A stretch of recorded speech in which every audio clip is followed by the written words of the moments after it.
오늘 말씀의 제목은 내면의 능력을 회복하여, 좀 구체적으로 말하면 내면의 능력을 회복하여 영적 전쟁에서 승리합시다, 그런 뜻입니다. 예수 믿으면 크리스찬이 되는 순간 모두가 다 영적 전쟁에 직면합니다. 우리가 눈으로 못 보아서 그렇지 아마 그걸 실제로 볼 수만 있다면 깜짝 놀랄 것입니다. 영적 전쟁에 우리가 그만큼 직면해 있다는 것입니다. 바울 사도는 이런 이유 때문에 우리에게 믿음의 선한 싸움을 싸우라, 믿음으로 영적 전쟁을 잘 감당하라, 그렇게 권면하고, 바울 사도의 생애가 다 지나갔을 때 뭐라고 말하는가 하면 내가 선한 싸움을 싸우고 믿음을 지켰다, 이렇게 얘기합니다. 한 생애 동안 믿음의 선한 싸움, 영적 전투를 했다는 뜻입니다. 그리고 그 영적 전투의 실상은 우리의 싸움은, 우리의 씨름은 혈과 육에 대한 것이 아니요 오직 공중의 권세 잡은 자들과 악한 영들에 관한 것이라, 이렇게 얘기하고 있어요. 그러니 겉으로는 사람과의 관계, 겉으로는 환경, 이런 것이 문제가 아니라 악한 영들에 관한 것임을 아셔야 합니다. 예수님도 공생을 시작할 때에 마귀가 와가지고 예수님을 시험하고 공격을 했습니다. 여러분, 욥이 누굽니까? 가장 의로운 욥인데 욥을 마귀가 와가지고 욥의 자녀를 공격하고 욥의 아내를 공격하고 심지어 욥의 재산을 다 탈취해가고 나중에는 욥의 몸을 공격하고 온몸에 독창이 나오게 하고 정말 악독하게 욥을 힘들게 해서 욥이 우울증에 걸릴 정도로 그렇게 공격을 해대었습니다. 제가 어릴 때부터 존경하는 우리 기독교계 어른 중에 한 분이 누구냐면 찰스 하던 스펄전 목사님이십니다. 그 스펄전 목사님이 일찍이 설교를 시작했어요. 16, 7세 때. 저도 어릴 때 부친이 개척교회를 하니까 일찍 저도 말씀을 전하기 시작했는데 제가 그분에게 존경스러웠어요. 그래갖고 나는 이분처럼 살았으면 좋겠다라고 딱 결심하고 그분의 전기를 읽어보았어요. 읽어보는데 세상에 아이고 얼마나 스펄전 목사님 공격을 많이 받고 비난당하고 그 다음에 그냥 상처받고 그냥 그 전기에 나와 있어요. 그래서 나중에 육신의 병도 걸리고 그래갖고 스펄전 목사님이요 50대 중반에 돌아가 버리셨어요. 그래서 내가 그거 읽다가 이분을 본받기를 원하는데 나 이거 어떻게 해야 되나 막 고민이 될 정도로 있잖아요. 얼마나 이 스펄전 목사님은 한 세기에 나올까 말까한 위대한 설교자입니다. 그런 분이 어떻게 공격을 받을 수 있습니까? 영적 전쟁에 직면한다는 거예요. 하나님은 하나님의 사람들이 우리가 예수 믿고 구원받은 자가 되는 그 순간 영적 전쟁에 직면한다는 사실을 아셔야 돼요. 근데 참 감사한 거는요, 그 영적 전쟁을 우리같이 부족한 사람을 통해서 수행하는 것에 대해서 깜짝 놀라지 않을 수가 없어요. 창조주 하나님께서 하나님의 능력으로 다 하실 수 있는데 죄인이고 나약하기 그지없는 부족한 저희들을 통해서 하시는 것이 너무나 놀랍다는 거예요. 할렐루야. 오늘 본문은 이제 여호수아 11장인데 오늘 본문은 이제 북부 전쟁에 오늘 완성하는 내용들이 나와요. 오늘부터 이제 12장까지 전체가 다 북부 전쟁에 다 승리하고 참 이게 가나안 이 전쟁, 공략 전쟁도 지혜가 많아가지고 중부 전쟁부터 먼저 해갖고 남부, 북부를 힘을 끊어버리고 인천 상륙작전 하듯이 그리고 중부하고 그다음 남부 전쟁에 승리하고 그다음 북부 전쟁에 오늘 이제 승리하는 거예요. 그리고 12장 끝나고 이제 13장부터는 특별하게 그 좀 부분 외에는 다 이게 땅 분배하는 내용이 쭉 나와요. 근데 오늘 보니까 이 전쟁에 있어서 이런 내용이 나오죠. 1절에 하솔왕 야빈이 이 소식을 듣고 지금 지난 주일날 벳호른 전투에 대해서 얘기를 듣고 그냥 사람들 데리고 이제 연합군을 형성 북부에서 이제 전쟁을 하는데 4절에 보세요. 그들이 그 모든 군대를 거느리고 나왔으니 백성이 많아 해변의 수많은 모래 같고 말과 병거도 심히 많았다. 그래서 메론 물가에서 함께 진을 쳐가지고 싸웠다가 나와 있어요. 그러니까 백성이 많아 해변에 수많은 모래 같고 말과 병거도 심히 많았다. 굉장한 전쟁이죠. 지난번 전쟁보다도 훨씬 더 규모가 큰 전쟁이었어요.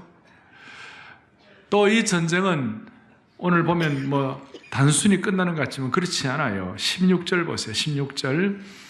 여호수아가 이같이 그 온 땅 곧 산지와 온 네겝과 고센 온 땅과 평지와 아라바와 이스라엘 산지와 평지를 점령하였으니 18절을 다 같이 우리 보겠습니다. 18절을 같이 봅니다. 여호수아가 그 모든 왕들과 싸운 지가 오랫동안이라. 이 전쟁이 하루 이틀이 끝나는 전쟁이 아니고 7년 전쟁이었어요. 그 여호수아 14장에 갈렙이 내 나이 85세로 돼 하는 그 내용들과 다 연계해가지고 해석을 하니까 한 7년 정도의 전쟁을 감당을 한 거예요. 얼마나 오랫동안이겠어요. 더더구나 이 가나안 군사들은 모든 철병거, 병거, 말, 기마대로 들어오는데 여호수아는 아무것도 없는 그냥 뭐 골리앗 앞에서 다윗 같은 아무런 전쟁 물자나 전쟁 어떤 그 병참이나 이런 것들이 별로 없는 그런 상황이었어요. 그런 가운데 7년을 하면 웬만한 사람들은 다 지치고 쓰러지고 상처받고 나가 떨어지고 그렇게 할 때인데 하얀하게 여호수아는 완벽한 승리를 거두었어요. 오랫동안 전쟁 가운데 왜 그랬을까? 그러면서 이제 뭐 여러 해석을 하는데 오늘부터 여호수아는 더 이상 지난주에도 그랬습니다만은 더 이상 여호수아가 이 전쟁에 있어서 뭐 오르락내리락 하지 아니하고 다 집중했어요. 그래서 지난주 같은 경우는 외부적인 능력을 가지고 전쟁에 승리했다면 오늘은 이 여호수아의 내면의 능력, 내적인 능력 이것이 조금 더 약화되지 않은 모습들을 우리가 파악할 수 있습니다. 이렇게 말할 수 있습니다. 하나님의 시간대를 인내하고 기다리려면 반드시 내면의 능력이 필요한 줄 믿습니다. 7년 동안이나 기다린 오랜 전쟁을 승리하려면 내면의 능력이 없이는 안 된다 그 말이에요. 그렇지 않으면 내면의 능력이 없으면 한때 잠깐 반짝하는 거예요. 돌짝밭에 떨어진 씨앗이라든지 가시밭에 떨어진 씨라든지 이런 것들은 한때는 잠깐 하는데 내면의 능력이 없으니까 그냥 조금 하다가 그냥 용두사미가 되는 거예요. 영적 전투의 핵심은 내면의 능력이요 속 사람의 강건이에요. 그래갖고 하나님이 우리의 믿음의 분량을 크게 하시는 거예요. 그런 차원에서 오늘 이 여호수아 11장 본문을 앞에 놓고 북부 전쟁의 완벽한 승리를 우리가 보면서 여호수아처럼 내면의 능력을 가지고 하나님의 때를 기다리며 승리할 수 있는 온 성도들 되기를 바랍니다. 왜 이 말씀을 드리는가? 영적 전쟁 승리를 위해서는 먼저 우리의 내면 세계를 직시해야 한다는 겁니다. 사람들에게 외적인 어려움도 많이 있지만 그러나 그보다 이 시대의 가장 격렬한 전쟁터 중에 하나는 여러분과 저의 내면 세계라고 저는 봅니다. 보이지 않는 세계, 내적 세계에서 나만이 아는 갈등과 투쟁이 크다는 겁니다. 이런 내면 세계의 투쟁은 오히려 유능한 사람일수록 더욱 많이 경험할 수 있습니다. 가정과 직장과 교회에서 과중한 책임을 떠맡고 수고하는 분들이 이 내면 세계의 전쟁이 격렬할 수 있다는 것입니다. 겉으로는 존경받고 유명할 수 있지만 속은 지쳐있는 분들이 많이 있습니다. 끝도 없는 책임감과 기대감과 사람들의 호기심 때문에 아주 지쳐있는 분들이 있어요. 예전에 현직 대통령으로 있는 어떤 분이 어떤 자리에서 무의식적으로 본인도 모르게 대통령 못해 먹겠다는 말을 한 적이 있습니다. 제가요, 아마도 그 말씀은 너무나도 힘들고 지쳐있는 당신의 내면을 자기도 모르게 표출한 것이 아닌가, 그렇게 제가 생각이 되었습니다.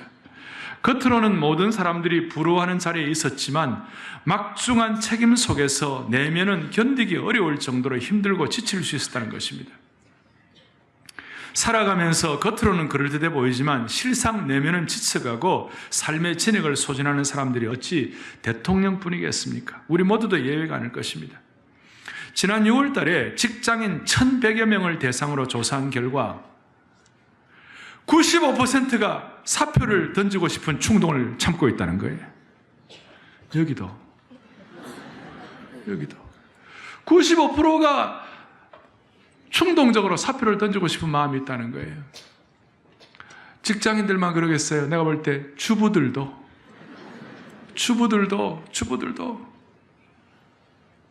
그만큼 우리 모두가 자신의 내면을 들여다보면 세상살이로 피곤하고 지쳐있는 모습을 발견할 수 있다는 것입니다. 저희 여러분들은 아주 다른 두 세계를 살고 있습니다. 하나는 외적 세계고 또 하나는 내적 세계예요.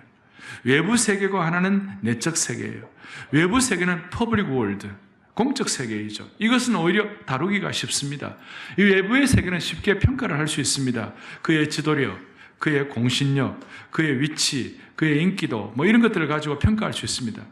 그러나 우리의 내적 세계는 본질적으로 영적인 것입니다. 이 내면의 세계는 하나님 편에 진실되게 서는 것과 그가 갖고 있는 삶의 가치관으로 결정되는 것이기 때문에 이 내면의 세계에는 고독과 성찰이 추구되는 곳입니다. 이 내면 세계에서 하나님을 만나고 이 내면 세계에서 하나님과 교제하고 예배하고 신앙 고백이 이루어진다고 말할 수 있습니다. 이곳은 세상의 도덕적 물질적인 가치관이나 세상적 공해가 침투되지 않는 청결한 공간입니다. 그런데 문제는 이 내면 세계에 상처와 심각성이 있다는 거예요. 그리고 이 내면 세계의 상처를 외부적인 것으로 하려고 할 때 더 어려워지고 갑자기 어떤 사람은 갑자기 함몰되는 것 같은 경험을 하는 겁니다. 특히 한국 사회는 내면의 세계보다도 외면의 세계를 많이 영향을 받았어요. 우리나라는 유교 문화가 강하죠. 유교 문화의 특징은 체면사회예요. 많은 체면사회. 겉모습, 더더구나 세계 최고의 1등 성형국가. 그러니까 이 내면 세계가 얼마나 피폐해져 있는지 몰라요. 지난 5, 60년 동안 압축 성장 때문에 한국 사회는 소위 코어퍼레이션, 협력하는 것보다도 컴피티션, 경쟁이 더 우리에게 익숙해져 있어요. 경쟁 사회로, 협력 사회가 아니라 경쟁 사회로 변질되어 있기 때문에 사람들이 가슴이 더 메마르고 갈증을 느끼고 겉으로는 경제적으로나 먹는 건 어느 정도 해결이 됐지만 내면 세계가 피폐해진, 망가진, 쪼그랄 때 쪼그라진 그런 경우가 많이 있어요. 그래서 저는 우리의 마음속에 오늘 이 여호수아 11장을 보면서 마음속에 하나님 아버지, 겉으로 외부적인 승리도 중요하지만 내면이 승리하게 하여 주십시오. 제가 여러분들을 섬기다가 내면이 망가져가지고 처참하게 완전히 실패해가지고 완전한 죽음이 있다면 그거 얼마나 슬픈 일이겠어요. 다른 말로 하면 제가 여러분들에게 해드릴 수 있는 어떤 중요한 것보다도 중요한 것은 저의 내면 세계가 주님 앞에서 늘 강건함으로 말미암아 내면 세계의 강건함과 그리고 무장됨으로 여러분들에게 행복함을 전해주는 것이 저의 역할이라고 생각합니다. 아니면 제가 날마다 쓰러지고 날마다 아프면 되겠습니까? 똑같아요. 우리 교회 평신도 지도자들, 우리 교회 할 일 많아요. 이제 새 교회 입당하면서 할 일도 많고 교회에 많은 걸 정비해야 되고 많은 거 있지만 우리 교회 평신도 지도자들이 해야 할 가장 중요한 것은 내면이 주님 앞에서 강건함으로 말미암아, 내면이 은혜 받고 내면이 성숙함으로 말미암아 그 내면의 강건함을 성도들에게 소통해 주는 것입니다. 그것이 무엇과도 바꿀 수 없는. 그래서 우리 교회의 평신도 지도자들이 교회에 해드릴 수 있는 가장 큰 축복은 내면의 건강함이라고 믿습니다. 오늘 여호수아는 외적인 엄청난 도전과 압박 가운데서도 그의 내면이 하나님을 선택하기 때문에 잔잔한 호수와 같이 안정되어 있었습니다. 지난주에 다시 말씀합니다. 지난주에 외적인 능력을 받았다면 오늘은 내면의 능력이었어요. 그리고 이 내면의 능력을 가지고 하나님께서 그의 내면을 강화시켜 주시고 난 다음부터 더 이상 여호수아는 자만하거나 방심하거나 불순종하거나 기도하지 않는 자세가 없었고 오히려 그의 내적인 내면 세계는 영적인 순박함과 소박함과 신속한 순종과 결단과 죄와 타협하지 않는 안정됨으로 승리할 수가 있었습니다. 그 내면이 얼마나 강건했는지 오늘 본문 21절 좀 보세요. 21절 보면 그때 여호수아가 가서 산지와 헤브론과 드빌과 아납과 유다 온 산지와 이스라엘의 온 산지에서 아낙 사람들을 멸절하고 그 다음에 여러분 보세요. 그가 같이 읽어보겠습니다. 그가 또 그들의 성읍들을 어떻게 했습니까? 진멸했어요. 어떤 사람들을요? 아낙 사람들을. 아낙 사람들이 누굽니까? 제가 여호수아 강의 처음 시작할 때 메뚜기 사고방식을 버려야 한다고 말씀을 드렸죠. 우리도 모르게 우리의 자아 이런 것들이 완전히 이렇게 두려움에 떨어가지고 세상 환경에 짓눌려서 메뚜기 사고방식을 가질 수 있는 그것이 너무 슬픈 일이다. 이스라엘 백성들 가운데 10지파의 정탐꾼들이 가나안을 정탐하면서 아낙 자손들을 보면서 그 사람들은 거인이고 우리는 그 사람들 그 겉으로 볼 때 우리는 그 사람들은 메뚜기와 같았다. 이렇게 40년간을 이스라엘 백성들로 하여금 메뚜기같이 느끼도록 그렇게 두려움과 공포를 준 대상이었어요. 그 두려움과 공포를 준 그 대상을 여호수아는 내면의 강건함과 능력을 가지고 영적으로 딱 무장되어서 그 영적 전투와 실제적인 전투로 연결되어 말미암아 아낙 자손을 완전히 진멸하도록 만들어주신 주님을 찬양합니다. 오늘 여호수아가 이렇게 강건할 수 있었던, 내면이 강건할 수 있는 이유가 몇 가지 있는데요. 이 내용들을 가지고 여러분들이 우리가 내면의 능력을 회복할 수 있는 지침을 삼고자 합니다. 제가 한 두세 가지 말씀을 드리겠어요. 첫 번째, 여호수아가 내면이 강건할 수 있는 이유가 무엇일까? 그 비결이 무엇일까? 오늘 1절부터 5절까지 보면요, 이 여호수아의 저자가 지면을 많이 할애해가지고 이 하솔왕 야빈을 비롯해서 연합군대의 내용들을 다 설명을 하고 있어요. 종족의 숫자, 전쟁 도구, 지역성 이런 것들을 자세히 기록한 이유가 뭘까요? 이 기록한 이유는 뭐냐면 여호수아 개인의 능력과 이스라엘 백성들의 능력 갖고는 도저히 감당이 안 되는 거예요. 그러니까 이렇게 말할 수 있어요. 내면의 능력은 하나님께서 하나님만을 의뢰할 수 있는 환경을 만드시고 하나님 외에 다른 거 의뢰할 수 있는 것들에 대한 것을 다 제거하심으로 말미암아 하나님은 내면의 능력을 갖도록 만들어 주시는 겁니다. 이스라엘 백성들이 하솔왕 야빈으로 비롯한 북부의 이 총연합군대와 함께 대면했을 때 이 사람들은 철병거, 당시에 히타이트 문화의 영향을 받아가지고 철병거부터 시작해서 그 다음에 병거와 마병, 그 모든 것들, 헤아릴 수 없이 많았던 것들 앞에서 이스라엘 백성들은 뭐 아무것도 아니죠. 요즘으로 미사일 부대 앞에서 최신식 미사일을 쏘아야 되는데 구식 권총 가지고, 재래식 권총 가지고 쏘아야 되면 뭐가 되겠어요? 아무것도 안 되죠. 그러니까 인간적으로 의뢰할 수 있는 모든 것들을 다 제거해버리시고 하나님만을 의뢰할 수 있는 환경 만드셔서 하나님이 그 인격과 그 하나님의 백성들을 새롭게 하시고 연단하시고 무장하셔서 내면을 강화시키는 겁니다.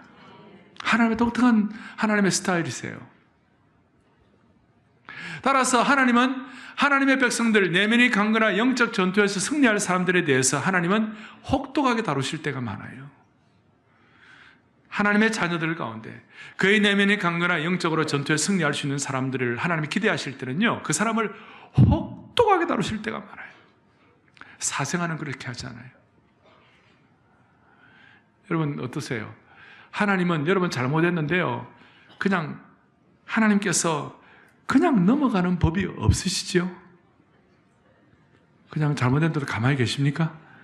지난 한 주간 동안 여러분 하나님 엉망으로 살았는데 하나님 그래 너는 엉망으로 살아라, 그들도 엉망으로 살아라, let them go, 그렇게 하면서 하나님 만들으세요? 저는 그렇지 않으세요. 제가 뭘 좀 잘못하면 하나님 막 직발이에요. 그냥 좀 너무하시다 할 정도로 있잖아요. 아주 강하게 다루세요. 베드로전서 4장 12절을 한번 보세요. 베드로전서 4장 12절 시작. 사랑하는 자들아, 연단하려고 오는 불시험을 이상한 일을 당하는 것 같이 이상하게, 잘 좀 해보세요. 사랑하는 자들아, 너희를 연단하려고 오는 무슨 시험을요? 불시험을. 그럼 보세요. 사랑하는 자인데 뭘 주시는 거예요? 불시험을 주는 거예요. 이게 너무 안 어울리는 거 아니에요? 사랑하는데 어떻게 불시험을 주시는 거예요? 저는 저게 처음에 너무 이상했어요. 사랑하면 사랑하시지 왜 사랑하는데 왜 불시험을 주시는가? 그래 보니까 중간에 중요한 거예요. 너희를 뭐 하려고요? 연단하려고. 연단해가지고 뭐 할 거예요? 연단해라, 연단해라, 연단해라. 그게 목표가 아니죠? 히브리서 12장 11절을 좀 보세요. 사랑하는 사람의 불시험을 주는데 다 같이 읽어보겠습니다. 무릇 징계가 당시에는 즐거워 보이지 않고 슬퍼 보이나 후에 그로 말미암아 연단받은 자들은 의와 평강의 열매를 맺느니라. 아멘. 자, 힘들고 어려워요. 불시험이 있어가지고 고통스러워요. 그러나 그로 말미암아 뭘 받는다고 그랬어요? 연단 받는 거예요. 아까 사랑하는 것과 불시험은 서로 조화가 안 되지만, 그러나 사랑하는 것 사람에게 불시험을 주셔가지고 혹독하게 다루심으로 말미암아 연단을 주시는 거예요. 그런데 그 연단이 가져오는 결과가 뭐냐면, 연단 받은 자들은 의와 평강의 열매를 맺느니라. 의와 평강이 뭐예요? 여러분 마음속에 의와 평강이 충만한 상태를 뭐냐? 내면 세계의 능력을 가졌다, 이렇게 말하는 거예요. 내 마음속에 의와 평강이 사라지지 않는다면 나는 주님 앞에서 내면의 세계가 치유되었다, 그렇게 말하는 거예요. 오늘 사랑의 교회 성도들, 이 말씀을 받는 모든 주의 백성들은 저와 여러분 모두의 마음속에 내면의 세계가 의와 평강으로 무장됨으로 말미암아 내면의 능력을 통하여 영적 전쟁을 승리할 수 있도록 하나님께서 시온의 대로를 열어주시기를 소망합니다. 정말 놀라운 일이에요. 하나님께서는 이런 차원에서 하나님 외에 다른 거 의뢰하는 것들을 다 정리시키는 하나님의 독특한 스타일이 계세요. 오늘 6절 보세요. 6절 뒤에 보니까 내일 이맘때 내가 그들을 이스라엘 앞에 넘겨주어 몰살시키리니, 6절 뒤에 너는 그들의 말 뒷발의 힘줄을 끊고 그들의 병거를 뭐하라고요? 불살을지니라. 자, 이스라엘 백성들 입장에서는 당시에 최첨단 무기들이죠. 병거가 얼마나 좋아요. 근데 그 병거를, 최신식 탱크를 다 불태워버리라는 거예요. 또 말들이 얼마나 좋아요. 그런데 그 말들 뒷발의 힘줄을 다 끊어버리는 거예요. 다 무용지물 만들라는 거예요. 이스라엘 백성들 입장에서는 너무 아까운 것이죠. 외적으로 너무 아까운 거예요. 그런데 하나님은 그거 다 정리하라는 거예요. 왜냐하면 성경에 보면 너희는 시편 20편 7절에 어떤 사람은 병거, 어떤 사람은 말을 의지하나 우리는 여호와 우리 하나님만을 자랑하리로다 그랬어요. 신명기 17장 16절에 왕된 자는 병말을 많이 두지 말지어다.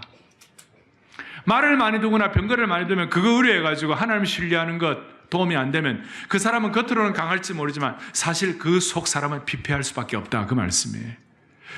이스라엘 백성들 역사를 보아도 여로보암 2세 같은 그 왕국은 강력한 왕국이었어요. 그 강력한 왕국에 말병거도 있고 강력했죠. 그때 그 여로보암 2세의 그 마음과 그 시대의 백성들의 내면이 제일 피폐해 있을 때였어요. 솔로몬은 지혜가 있는 사람이었는데 말년에 솔로몬은 내면이 피폐해 있어가지고 병거와 말을 많이, 병거성을 두고 많이 해가지고 하나님 의뢰를 안 했어요. 그러다가 솔로몬의 내면이 얼마나 어려웠습니까? 하나님 오늘도 우리에게 하나님 외에 의뢰할 수 있는 환경 다 제거하심으로 말미암아 하나님만 집중하게 하시는 그 면들을 우리가 보면서 불시험의 연단이 있다 할지라도 그걸 통하여 의와 평강으로 여러분들과 저의 내면이 회복되기를 간절히 바랍니다. 사랑의 교회도 마찬가지예요. 이제 2주일 뒤에 새 예배당에 입당할 것입니다.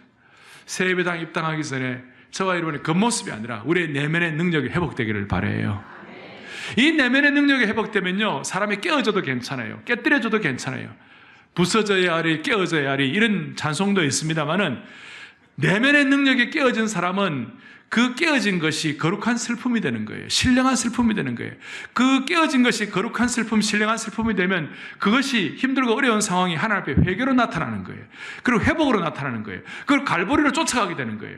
그런데 이 내면이 피폐해진 사람은 어떤 깨어지는 상황이 되고 아픈 상황이 되면요, 그것이 어떻게 되느냐, 신령한 슬픔이 아니라 이거는 어떤 슬픔이 되느냐 하면 세상적 슬픔을 자아내가지고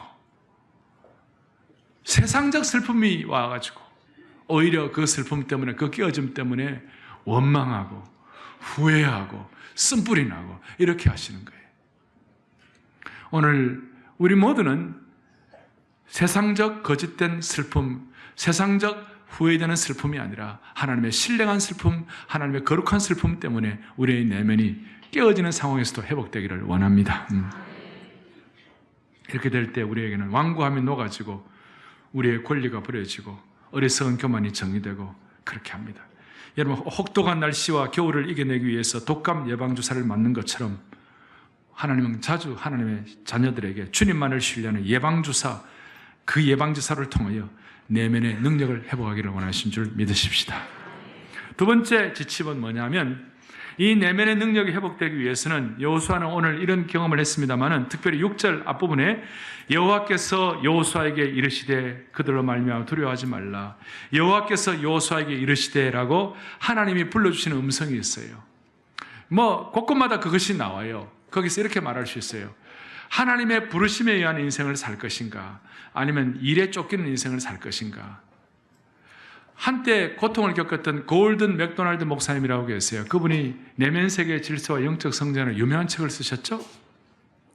그 골든 맥도날드 목사 이런 얘기합니다.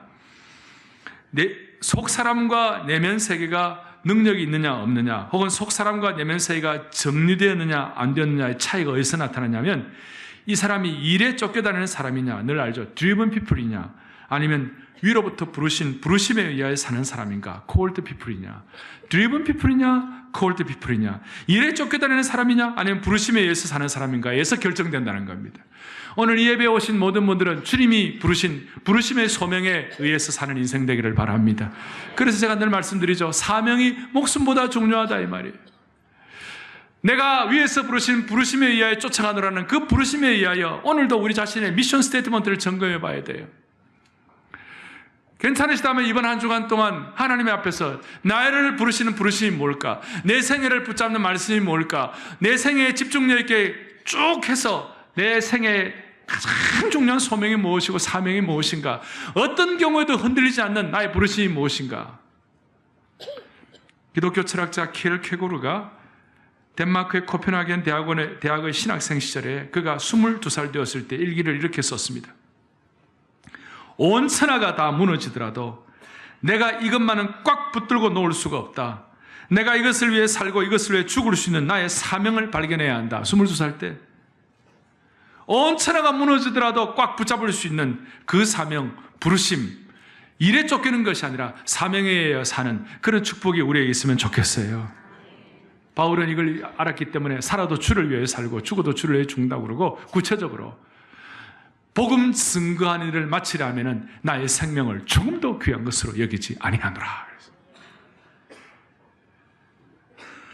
사랑하는 여러분, 내가 쫓기는 인생인지 안 쫓기는 인생인지를 구별할 수 있는 그 하나의 어떤 테스트, 척도가 하나 있어요. 그것이 뭐냐면, 쫓기는 인생의 핵심이 뭐냐면요, 스트레스예요. 스트레스가 꽉 많다 하는 것은 우리가 쫓기는 인생을 산다는 거예요. 과거의 사람들보다도 오늘 우리는 지속적이고도 파괴적인 스트레스 아래 놓여 있습니다. 지금 병원을 찾는 환자들의 3분의 2 이상의 질병의 원인이 스트레스의 원인이 있다고 합니다. 산업계에서는 직장 의료비 지출, 생산성 감소, 이런 것들 모두가 다 스트레스에서 기인한다는 것을 깨닫고 깜짝 놀라고 있습니다. 얼마나 많은 비용이 스트레스 때문에 낭비되는지 몰라요. 스트레스야말로 심장병, 암, 우발적 사고, 간경화, 자살, 이런 것들의 직간접적인 원인이라고 하는 것이죠. 옛날보다 우리가 살기가 편리해졌다고 그럽니다. 더더구나 지금 스마트폰 시대, 요즘은 데스크탑 별로 안 올라가잖아요. 다 스마트폰으로 다 하잖아요. 스마트폰 집안에서 결제를 하니까 모든 걸 하니까 더 편해졌는지 모르지만 이제는 일과 직장의 구분이 없어져 버렸어요. 시간대의 구분이 없어요. 이제는 밤낮으로 일해야 돼요. 옛날에는 데스크탑에 가가지고 이메일 확인했는데 이제는 스마트폰으로 다 확인하니까 요즘은 더 죽을 일이 뭐냐면, 왜 빨리 답장 안 해주느냐고. 하루에 수십 개씩 이메일이 오는데 매일 답장 안 해준다고 그러면 여러분 어떻게 살겠어요, 그걸.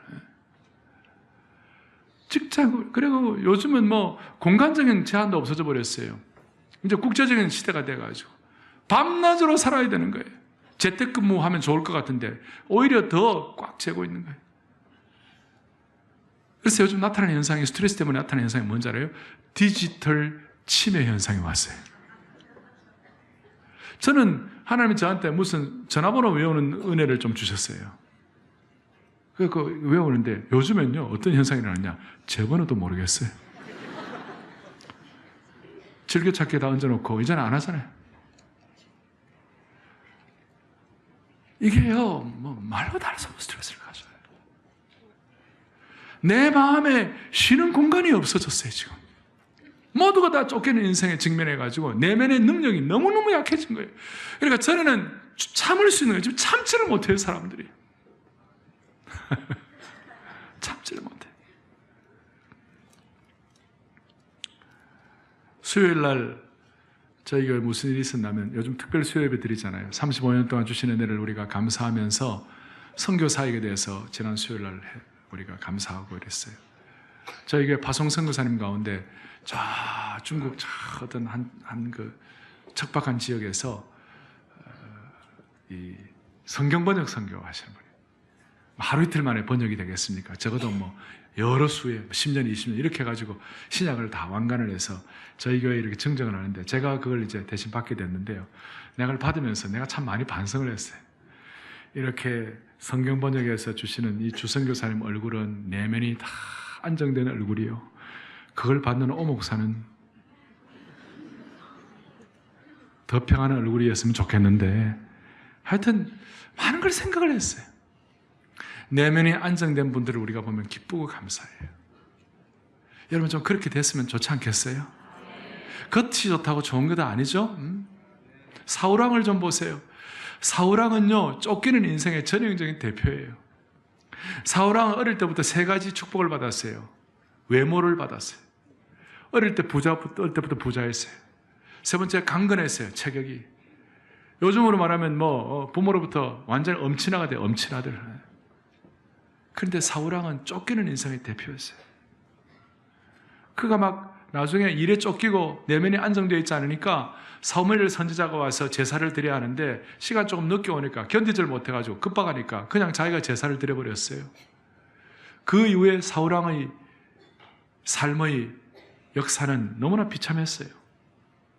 그의 생애의 마지막에는 내면이 안정 안 되었으니까 폭발하는 분노와 비통하는 자기 연민이 그의 말년이 되었어요. 그러니까 이런 폭발하는 분노와 내면의 상처가 있으니까 원수도 아닌 원수를 찾느라고, 다윗이 자기 원수입니까? 자기 사위죠. 다윗을 찾느라고 온 숲을 뒤지다가 자제력을 상실한 인간이 될 수밖에 없었어요. 제가 이렇게 말하는 이유는 오늘 우리 주위에 수많은 사울왕들이 있는 거예요. 내면이 치유가 안 되고 자제력을 상실하고 폭발하는 분노 때문에 힘들어하는 분들이 많아요. 주여, 오늘 이 시대의 사울왕들을 하나님의 능력으로 내면 세계 회복을 하러 주시기를 소원합니다. 세 번째 지침을 말씀을 드리겠어요. 오늘 6절, 7절 다시 보겠어요. 여호와께서 여호수아에게 이르시되 그들을 말하여 두려워하지 말라. 7절에 나오는데요. 이 내용과 10장 8절 9절을 보겠습니다. 10장 8절 9절 바로 앞에 10장 8절에 그때 여호와께서 여호수아에게 이르시되 그들을 두려워하지 말라. 또 8장 1절을 보겠어요. 여호와께서 여호수아에게 이르시되 두려워하지 말라, 놀라지 말라, 군사를 거느리고. 자, 이 내용을 보니까 같은 내용이 계속 반복되는 거예요. 이 패턴이 계속 반복이 되는 거예요. 우리의 내면의 능력이 날마다 유지되고 내면의 속사람이 치유되고 내면의 속사람이 강건함으로 끝까지 꾸준하게 정말 인내하면서 가려면 어떻게 해야 되는가? 은혜를 반복적으로 받아야 되는 거예요. 한 번 받으면 은혜가 안 되고 은혜의 재충전이 계속 있어져야만 하는 거예요. 은혜의 재충전은 어떻게 하면 있어지는 겁니까? 오늘 특별히 15절 좀 보세요. 15절 11장 15절에 보면 이렇게 나와 있습니다. 하나님께서 여호와께서 그의 종 모세에게 명령하신 것을 모세는 누구에게 명령했습니까? 여호수아에게. 여호수아는 그대로 행했다. 이게 계시의 반복성이에요. 하나님께서 말씀을 통하여 모세에게 주셨고 모세가 받은 그 계시를 여호수아에게 줬고 여호수아가 받은 그 말씀의 계시를 백성들에게 소통하고 선포했어요. 같은 내용, 계시의 반복이 계속 일어나게 되는 거예요. 하나님의 말씀이 계속 반복적으로 회복이 되고 계속 반복적으로 강조되어야 한다는 뜻이에요. 핵심은 이것입니다. 은혜를 한 번 받으면 안 되고 계속 반복적으로 받아야 된다. 우리의 내면이 충만하려면 날마다의 은혜를 필요에 따라서 받아 누려야 하는 것이에요. 요한 켈빈 선생님은 시시때때로 우리의 속 사람의 내면 세계의 믿음 생활을 위해서는 새로운 자양분이 반복적으로 주어지지 않을 경우 그 속 사람의 신앙생활은 곧 소멸해 버릴 수 있다, 이런 말씀을 했어요. 우리가 오늘도 이 예배를 왜 나왔습니까? 왜 기도를 합니까? 은혜가 반복적으로 요구되기 때문에 나온 줄로 믿습니다. 따라서 우리는 은혜에 관한 한, 자주 말씀드립니다, 우리는 영원한 채무자예요. 그리고 은혜에 관한 한 우리는 은혜의 하루살이에요. 우리는 영적인 하루살이에요. 은혜의 하루살이에요. 우리는 매일매일 은혜를 받아 누려야만 하는 거예요. 상징적으로 출애굽기 16장 4절을 보겠습니다. 출애굽기 같이 읽어봅니다. 그때 여호와께서 모세에게 이르시되 보라, 내가 너희를 위하여 하늘에서 양식을 비같이 내리니 백성이 나가서 일용할 것을 날마다 거둘 것이라. 이같이 하여 그들이 내 율법을 준행하나 아니하나 내가 시험하리라. 저게 나온 핵심 말씀이 뭐예요? 하늘에서 양식을 비같이 내리는데 내 백성이 나가서 일용할 것을 일주일에 한 번씩요? 이틀에 한 번씩요? 날마다 거둘 것이니라. 만나도 날마다 거둬야 할 것이라면, 육신의 만나도 날마다 거둬야 할 것이라면, 영혼의 사람의 내면의 능력을 위하여 영혼의 양식, 영혼의 은혜를 날마다 반복적으로 받아야 우리는 내면의 능력을 유지할 수가 있다는 겁니다. 은혜의 하루살이입니다. 영적인 하루살이입니다. 영혼의 채무자의 의식이 되는 것입니다. 그래서 여러분, 히브리서 3장 13절에 보니까 오직 오늘이라 일컫는 동안에 매일 피차 권면하여 너희 중에 누구든지 죄의 유혹으로부터 강팍해 함을 면하라 그랬어요. 매일 피차 권면하여, 매일 반복되는 은혜의 재충전인 것입니다. 여러분, 이것을 더 잘 속에 확인하기 위하여 제가 구원의 세 가지 측면을 정리해 드리겠어요. 구원받고 산다는 것이 뭔가, 영원한 생명을 누리고 산다는 것이 무엇인가, 신앙생활을 한다는 것이 무엇인가를 다 아시는 거지만 제가 한 번 더 정리해 드릴 거예요. 첫 번째는 어떤 과정이냐, 세 차원이 있어요. 보여주세요. 첫 번째는 무슨 차원이에요? 영단번의 차원이에요. 영단번이 뭔가 한꺼번에 해결된 거예요. 영어는 once for all. 한 번에 우리는 칭의, 한 번에 우리는 구원받은 하나님의 백성이 된 것입니다. 예수님의 피로. 이건 다 아는 거예요. 두 번째로는 뭐냐? 그렇지만 한 번에 구원받았지 우리는 더욱더 성화의 차원이 필요해요. 더욱더 주님을 닮아가야 되는 거예요. 영어로 말하면 more and more, more and more. I love you more and more every day. 그런 말 있잖아요. 매일매일 더 사랑한다는 것처럼 매일매일 주님을 더 닮아가는 거예요.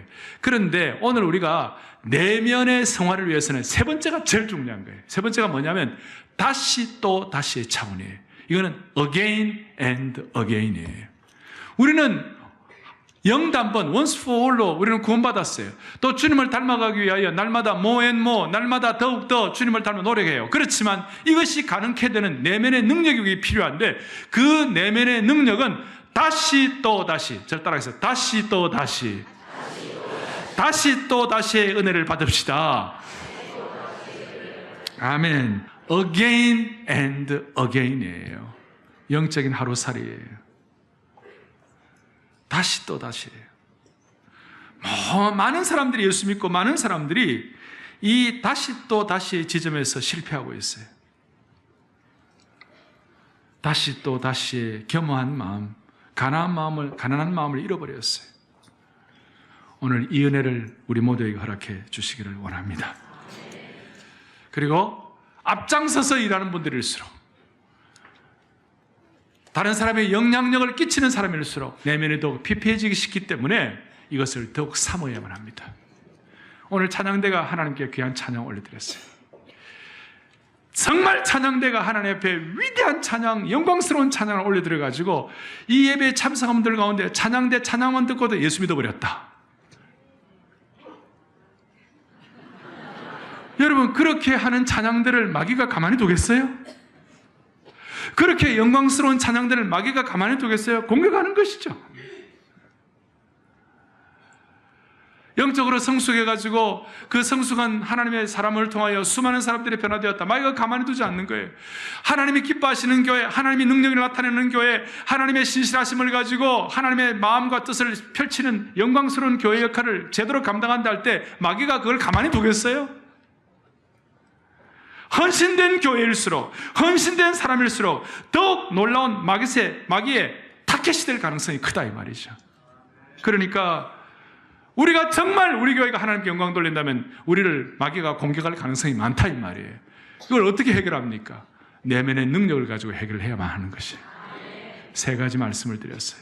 하나님보다 더 의뢰하는 것 제가 하실 때 부정적인 슬픔 가지고 고통하고 후회하고 상처받지 말고 오히려 그걸 통하여 더 회개하고 더 갈보리로 나아가고 더 주님을 닮아가기를 원합니다. 그리고 우리는 한 번이 아니라 again and again, 그리고 이 내면의 능력을 소유할 때 우리는 두려움이 없어지는 줄 믿으시길 바랍니다. 골드 맥도날드 목사님은 이걸 잘 유지할 수 있도록 신앙 일기를 쓰라 그런 얘기를 합니다. 여러분, 이번 주간에 우리가 사명선을 받아가지고 그 전략대로 사는 것처럼 우리 나름대로 하나님 내면의 능력을 유지하기 위하여 나를 피폐하게 하는 것이 무엇이 정리하면서 내 신앙 일기, 제가 제천에 있으면서 신앙 일기를 써가지고 비망록을 이만큼 두껍게 만들어 보았어요. 아마 저에게 있어서는 그것이 제게는 큰 어떤 터닝 포인트가 되는 계기가 되리라고 생각을 하고 감사하고 있어요. 여러분 모두가 다 내면의 능력을 회복하여 주님이 원하시는 영적 전쟁에서 꼭 승리할 수 있기를 간절히 바랍니다. 가슴에 손을 얹겠습니다. 하나님 아버지 감사합니다. 오늘 말씀을 통하여 우리 자신의 내면을 깊이 돌아보게 하신 것 감사합니다. 외부적인 어려움들, 외부적인 고통들을 어떤 외부적인 상황을 탈출해가지고 해결하려고 하지 말게 하여 주시옵시고 내면의 능력, 속 사람의 치료로 해결받게 하여 주시옵소서. 특별히 다시 또 다시의 은혜를 받아 은혜의 하루살이로서 삶에 승리하게 하여 주옵소서.